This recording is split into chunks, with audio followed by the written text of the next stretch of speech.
Sa kaharian ni King Pac, lagi niyong tatandaan to. Para maging mabuting sabungero kayo, para maging okay tayo lahat, dapat maging tunay kayo. Honest dapat tayo sa isa't isa. Pagkakatiwalaan ka, meron kang paninindigan sa sarili. In the future, maaabot mo kung ano yung gusto mo. Basta magpakatotoo ka lang. Yo, what's up mga katupak? Walang pangit na sabungero, lalo na kapag katupak ka. Mga katupak, ayan, King Pac Official. Maraming salamat sa supporters natin. Welcome yung mga bago. Ayan, click subscribe mga katupak. At syempre yung mga solid, yung mga tunay, Luzon, Visayas, Mindanao, pati yung mga OFW. Maraming salamat sa inyo. Ayan, sa mga taga-Hawaii na solid supporters natin. Thank you sa inyo lahat dyan mga katupak. At syempre, shoutout muna kay Kurt Alindogan, yung tropa natin, business partner natin. At syempre, kay Jerome Colasito, ayan, from Wisconsin.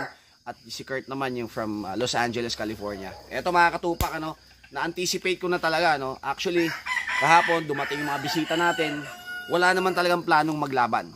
Okay, walang planong maglaban. So, syempre, panay bitaw, no? Ang dami namin binitaw dito. Syempre, sinamantala na bumisita sila rito. So, nagbitaw. Eto na mga katupak, syempre, nag-inuman. Grabe, no? Talagang naka-Alfonso tayo. Kahong-kahong Red Horse yung tinumba natin. At eto na mga katupak, nung nalasing na, eto na, nagkayayaan na pumunta ng sabungan.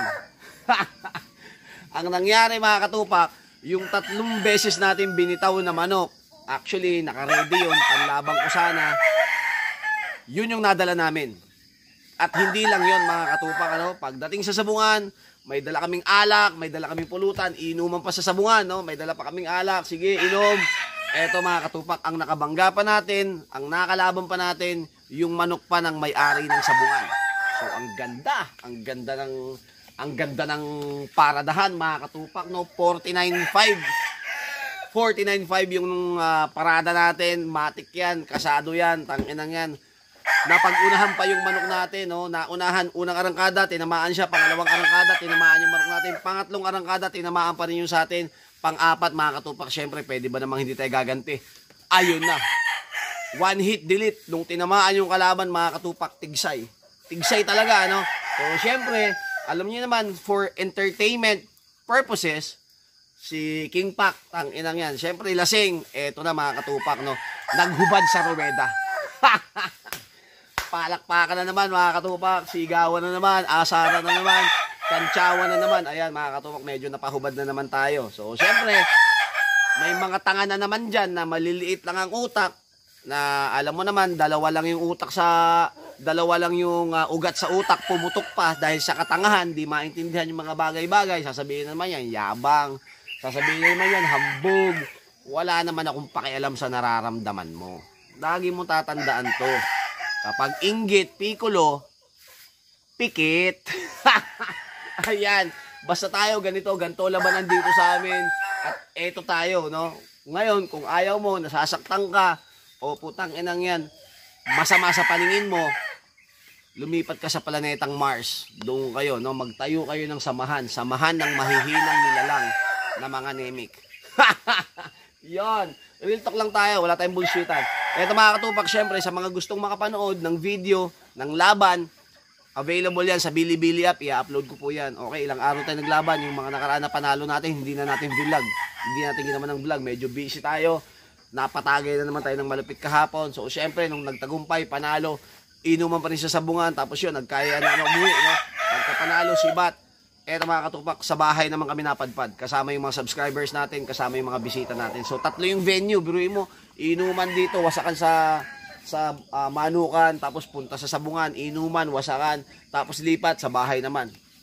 Buti nga, nakauwi pa, no? Grabe, matitibay din yung mga pandayo din, mga katupak. At yan, syempre, alam mo naman ako, pag tayo binibisita, malambot ang puso natin sa ganyan. So, may humingi, idol, baka meron kang pang materialis dyan. Ayan, binigyan natin, syempre, yung tropa natin. Binigyan natin yan, yung 2 times winner natin na White Kelso, ibinigay natin. Tapos, bumili rin naman sila ng 2 manok. Isang dugong line at saka isang White Kelso. Ayan, good luck sa inyo. Mga katupak natin, solid yan. At abangan nyo yung mga susunod na laban natin, mga katupak. Dadayo na naman tayo. Pero yun, enjoy muna, chill muna, relax lang muna. At syempre, mahaba-haba na, no? Yung mga nemig, hindi na makapikit yan. Hindi na pala makadilat. Yung mga nemig, hindi na makakadilat yan. Pang 9 straight wins na natin, mga katupak, no? 9 straight na. Yan ang sinasabi ko sa inyo pag bumawi si King Pac. So, sa financier natin kay Bart, salamat ng marami sa'yo. Sana marami pa tayong laban na suungin. Sana marami pa tayong pagsasama na malulupit. Napakagalante ito ni Bart, no? Ayan, talagang mga loki lang, naka-chinelas, naka-short, naka-sando, naka-t-shirt, mga mukhang walang pera lang, ano? Pero talaga, ang kakapal ng mga bulsa. Makakapal yung laman ng bulsa. Yun. Ganun lang mga katupak, no? Yun ang maganda eh. Yung mga nagiging financier natin, yung mga nagiging tropa natin, yung mga nagiging kasama natin, nagiging tunay din. Kasi yun yung ano natin eh, yun yung hanap natin, no? Maging tunay lang tayo, maging chill lang tayo, yung wala masyado, yung hindi masyado complicated, ganun lang siya kasimple, no? O King Pac, handa mo uli ako, bahala ka na. Ganun lang yung term, King Pac, maghanda ka uli, dadayo tayo, susugod tayo ng Pasay, 3 na dalhin mo, bahala ka na. Magkita-kita na lang tayo doon pag bibitawan na yung manok. Yan, good luck sa mga darating manlaban natin mga katupak. Good luck pa sa mga susunod panlaban. Siyempre sa inyo, sana magtagumpay din, no? Sana magtagumpay mga katupak natin. At yan, sa mga umorder sa atin ng vitamins, King Pac molasses, honeybee, Korean jelly, malunggay powder, pakiantay nyo lang mga katupak, ano? Medyo busy lang tayo nung nakaraan, pero yan, pipikapin na po mamaya ni JNT yan. Okay, so basta ang masasabi ko lang pag kayo nagbayad na 100% makakarating yan. Okay, wala tayong bullshitan dito. At maliit na pera lang yan, hindi rin papasira sa ganyan. So huwag kayong kakabahan, no? Chill lang kayo. Ayan, salamat ng marami. Salamat at sa bumisita sa atin, no? Napakarami. Ako, alam mo naman ako, tanga ako sa pangalan, hindi ko makabisado, no? Basta yan, si Topper, si Jonathan, sino pa ba yung iba? Putang na, basta dami nila basta alam nila yan, tropang Quezon City, tropang Guadalupe, ayan, tropang Tagig, mga katupak, ayan, salamat ng marami. Siyempre, yan lang kasimple, enjoy lang. Ayan, mga katupak, again, good luck nyo at abangan nyo yung Avalanche Game Farm, yan dito sa Baras Rizal. Sisibol na ng malupit yan. At syempre, yung mga imported na manok na darating dito sa atin, abangan yan. Malapit yan, mga katupak, no? Pinakamatagal na yan yung July. Yan. Shoutout syempre sa Wild Boys Game Farm. Ayan, ang presidente yan, si Kurt Alindogan. At yung sisibol na Avalanche Game Farm by King Pac and King Kurt. Good luck sa ating lahat. More blessings to come. Sana maging healthy tayong lahat, mga katupak. At sana maging okay lahat ng mga plano natin. Thank you. One love.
I love the way you activate your hips and push your ass out. Got a brother on this so bad I'm about to pass out. Wanna dig you, and I can't even lie about it, baby. Just alleviate your clothes, I'm the fly about it. Catch you at the club, your hips have got me feeling. Body talking quick to me, but I can't comprehend the meaning. Now if you wanna roll with me, then here's some chance. Doing 80 on the freeway. Catch me if you can.